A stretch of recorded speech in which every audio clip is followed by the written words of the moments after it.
In 12 days, claim victory against Leicester City. 3-0, the final scoreline. 2 goals in the first half.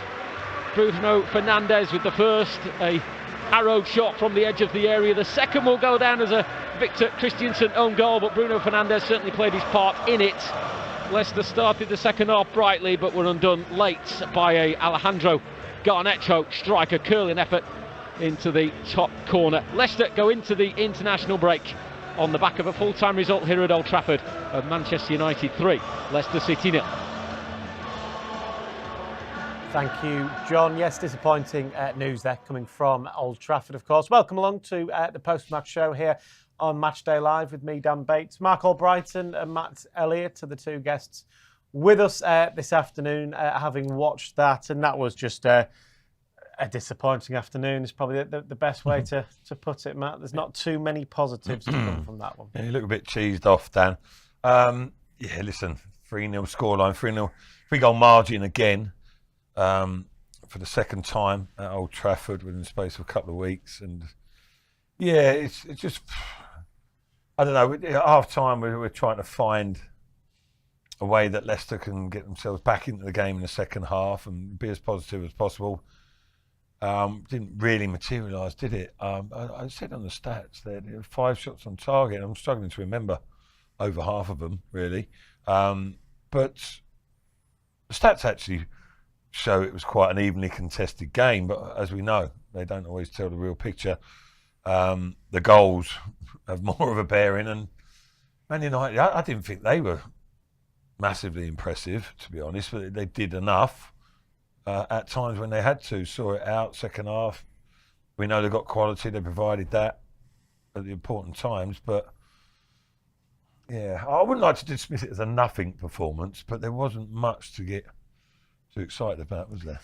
No, I think, like you say, at half-time we tried looking at the positives, the chances that we had created, the little moments that we had going forward, but there weren't even any of that in the second half. No. I think the only one that sort of sticks in my mind is Jordan Ayew's turn and shot into the side netting. I think we had a few set pieces and we never made the most of any of it. I think we kind of wasted. That's fair to say. Yeah, I think you get set pieces and it's an opportunity to get people forward, get the ball in the box and create something. If you're not carving a team open, it could be a crucial point of the game if you can nick something from a set piece. But the way we set up and the way that we played the set pieces out, United would have been rubbing their hands together. They didn't have to defend and do anything with them. We just give them the ball back. So it's things like that are frustrating, but they've got to dust themselves down and go again. Jerry, you were in position on co-commentary for us. You're still there now. The rain is pouring down. It feels a little bit like that, actually, doesn't it? From a Leicester point of view, they just could not really get going in that game, could they? No, I mean, they had moments where the passing was slick and they looked a bit of a threat, and then they get to the edge of the box, and you've got to credit Manchester United as well. They had strength in numbers defending the edge of their own box, and Leicester just couldn't find that crucial final ball at those crucial moments in the game. And Manchester United just did a job on Leicester, especially in that second half. Just hitting them on the counter-attack, and obviously one of those counter-attacks paid off with Garnacho's goal, but they sort of huffed and puffed, didn't they, Leicester today? A bit, but just could not blow the Old Trafford house down. And really, it didn't really look as if, throughout the game that was ever going to happen. I think the Ndidi chance for me is a big chance. And, if Leicester convert that chance, then you may be talking about a different game, but unfortunately that wasn't to be the case. Yeah, at 1-1 there, and Leicester were playing quite well in that first half. We spoke at half-time about the individual errors, Jerry, that led to Manchester United's opener. So they were in the game. If they score and make that 1-1, like you said, it could be a completely different one. Yeah, absolutely. And as you know, I think Matty's just said it. You know, Leicester weren't outplayed; they were just outfoxed, basically today.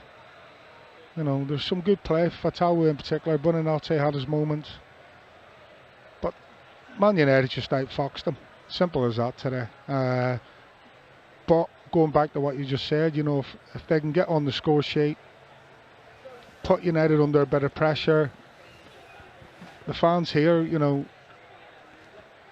they turn. I'm not saying they turn on the players, but everyone starts getting a little bit jittery, you know, especially with recent form that Manchester United have had. You know, not the best start to a Manchester United season ever. But unfortunately, as I said, they just couldn't convert that chance, and Manchester United go and score another. And then you're talking about the first goal after half time, you know, is crucial and when whether you're winning or losing 2-0. And again, Leicester just didn't have that cut and thrust where it really matters in the final third. Yeah, and is that just down to good defending, Mark, from Manchester United, or was there a bit of a lack of ingenuity maybe from a Leicester point of view, a bit of a mix of all of those things? Yeah, it's hard to praise Man United's defending because I don't think we did enough to test them. I think they've had quite a comfortable afternoon. I think we look pretty. We look good with the ball in terms of some slick passing, like Jerry says there. But in terms of actually penetrating and playing through the defence and playing through the lines and taking players on, getting balls in the box, there was very minimal of that, and that's the bit that disappoints me most, because the players are there. I do believe that. I do believe that we've got the quality there in Abdul and Buonanotte, and even Ayew is. I think what he does well, but he has got the other side to him as well. Like we've seen against Ipswich, where when he's in the box and he can create something, he can play little 1-2s, but we just never got enough numbers to support him. We never got in them sort of areas enough to be able to showcase that. Yeah, and I think Mark and Jerry both mentioned it there. Before the game, we're looking for those wide players to be a threat, and Ndidi and perhaps even Samare get forward in and around Ayew, and sort of, I'm sure Leicester were full of good intentions, but putting it into practice is not always as easy as you'd like, especially against United. They were sort of efficient today, weren't they, more than anything? Well, they had 3 shots on target. Yeah, they were very efficient then in that case, weren't they? But yeah, that shows you, that they weren't totally dominant or anything, Man United, and they weren't anything spectacular. But Jerry mentioned they're outfoxed, and a little bit of experience, whatever it was, but Leicester didn't really fire in those departments that we were looking for them to. They threatened to. We showed glimpses. There were a couple of runs from Buonanotte, he danced past challenges. And Fatawu threatened to get past his man and would contrive to, I don't know, knock the ball not out of play, but would lose control himself, or the defender just got back at him, or he was fouled and stopped his flow, but never quite took off. And then there wasn't really much. It was neat and tidy at times, but there wasn't much, I don't know, wow factor about them going forward. Didn't cause too many problems. So, and it was all a little bit comfortable, really, for Man United. And then, but regardless of how threatening or menacing Leicester are or aren't going forward, they've got to tighten up at the back. I mean, we mentioned it before the game, Jerry did particularly. You're just making it extremely difficult for yourself if you're going to concede as often and as easily, really, as Leicester do, even though they try their best to hang in there. But even the third goal, great finish, could have been defending much better. I think on that, like you've got the third goal and even the first goal as well. Yeah. You've got two players there that, especially the third goal, Garnacho. That's his trademark, if you like. You see what he's going to do, mile out, yeah, couldn't you? absolutely. He likes to cut inside and he likes to bend it in that far post. We have to get tighter. We have to stop that shot. You can see on the first goal, after the ball goes in, Mads Hermansen, he gets up after the ball's gone in. He's screaming at his defenders, get tighter, get in the face of the shot, stop that shot. It's Bruno Fernandes from 20, 25 yards. How many times over the years have we seen that in the Premier League? Him do that and him have success from there.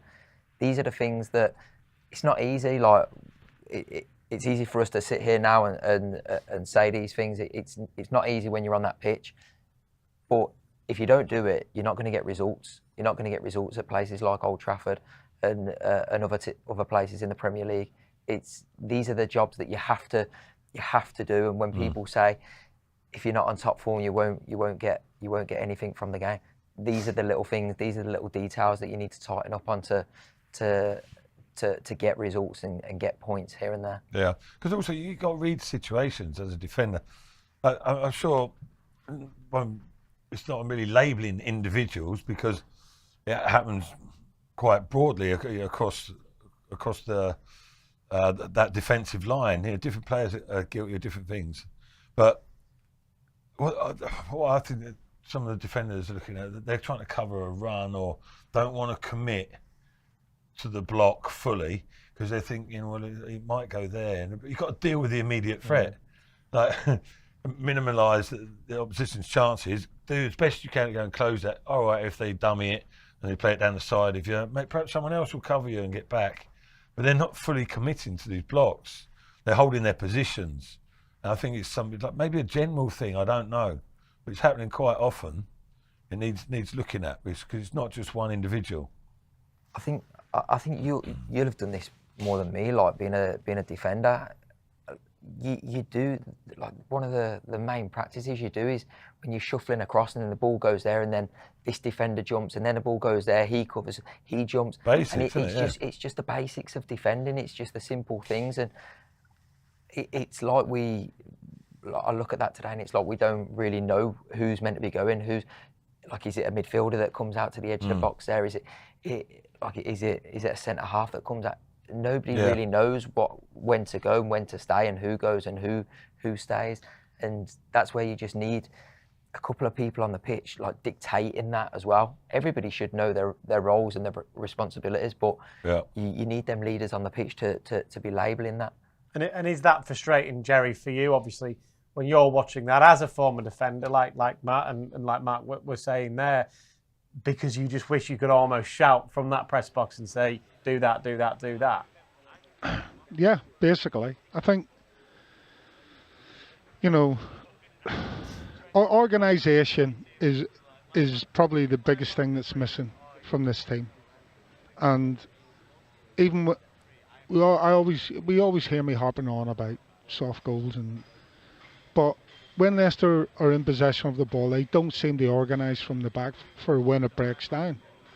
And if you look at, for the first goal, he just needs the basics is get your head on it, get your foot on it, put it back where it came from. Simple as that.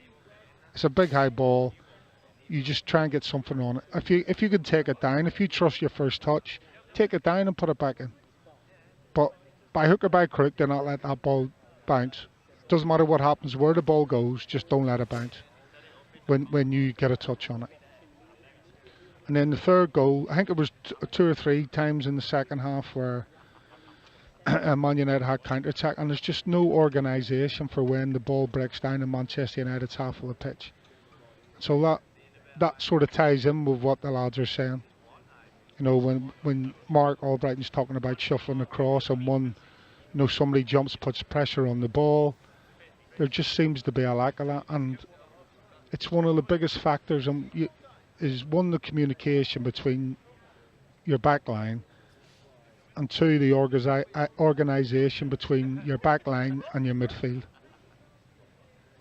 You can organise your front line, but if they're all turned around or they've just given the ball away, then you expect one or two players to be out of the game. But after that, you've got to organise and organise quick. And I don't see that happening all round the pitch or from too many people, if any at all. And that's probably where, especially that third goal, where there's a simple pass played into Bruno Fernandes and he's got 20, 30 yards of space to run into.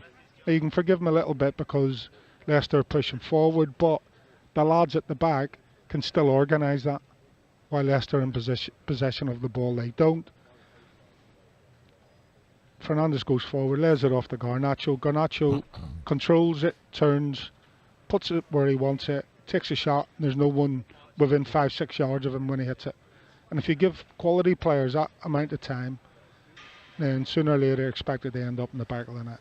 So the thing is, the things we're talking about here, they are changeable. It's not like the other team, Man United in this case, yes, they have quality, but it's not like they were streets and streets ahead of Leicester in terms of technical ability, which is, I suppose, is a positive, that you can say it's something that's adjustable. But, just while we're talking and listening to Jerry, on the side screen, I'm seeing a replay of the second goal, and I'd forgotten how bad the defending was on that. And so the first goal was unbelievable, really, how switched off Leicester were for as long as they were. They had time to recover and organise themselves. Jerry's on about on-field organisation, I think, there when he's saying about what he's seeing there. But again, to counter the counter attacks, if you like, for want of a better phrase, they need to be organised better. But the third goal as well, there closing down, take charge. Communicate on the pitch has got to be really rapid and really clear as well, but it's got to be decisive as well. But also, I could go on for ages, to be fair, about the defence. When you're going to block with a bit of intelligence as well. You don't just run straight at the ball all the time. You got to know where your keeper is. So if your keeper's on the right hand side as you're going out, help him out a bit and stop that shot that's being killed there. Well, fast in this instance, I will name an individual, but it happened to be him. He's poked his toe out and leaned the wrong way as if he's going to block it, and he's almost given Garnacho a target where to just set it outside there, and that'll curl nicely in the top. When his keeper, if anything, is probably too near his near post. There's a big gap there. He should be reading that script without even looking, filling that gap as best he can. If it goes near post, Hermanson deals with it, doesn't he? Yeah. So little things like that made it too easy for Man United today overall. Final point, really, Mark, for the day. Leicester now, it is the international break. Then it's Chelsea at home, everything that comes with that, the likes of Enzo, whether we see Kiernan as well on the pitch. Yeah. It's a nice opportunity, isn't it, to just reset a little bit after that disappointing result today? It is, yeah. Tough one. Yeah, I think after this defeat, I think it's not ideal that we get an international break now. I think it's a time that you just want to get back into it. You want to go into the next game. You want to go and see if you can pick up points, get back up that lead, because like I said before the game, it's been a mixed start. You want to be higher up in the table. We had an opportunity today to go higher up in the table, and it weren't to be. So you want to come out and put that right. It'll be interesting to see what happens. We'll probably never know, but what sort of work that he'll do over the break. I know you'll have a few players going away, but if more can be done on that organisation side of things, like Jerry touched on there, and I think that's the sort of thing that's needed, because, like I keep saying, I feel like the quality is there. I look at the squad and I feel like the quality is there, but the organisation side of it needs drastic improvement. Yes, we have got plenty coming your way, of course, then, including that game with Chelsea. Just to add one more little bit of bad news for everyone. Buonanotte misses that game against Chelsea. He's picked up 5 yellow cards already at the start of this season, so he won't feature against Enzo Maresca's side. We will be here though at King Power Stadium. It is a 12:30 kickoff. That means we'll be live from 11:30 in the morning. So do join us for that. Frank Sinclair, one of the guests. Oh, Which Matt is very excited for. I am indeed. And as ever, the latest podcast, Leicester's the Place, a conversation with Matt, Jerry and Mark is available for you wherever you want to either watch that on YouTube or the website, or you can listen to it wherever you get your podcasts. Big thank you to, two of those people I've just mentioned, Mark and Matt, sat next to me here in the studio. Thanks to Jerry, who's travelled up to Manchester. Thank you to everyone who's joined us today on this disappointing afternoon. We'll see you all, though, in a couple of weeks. Goodbye.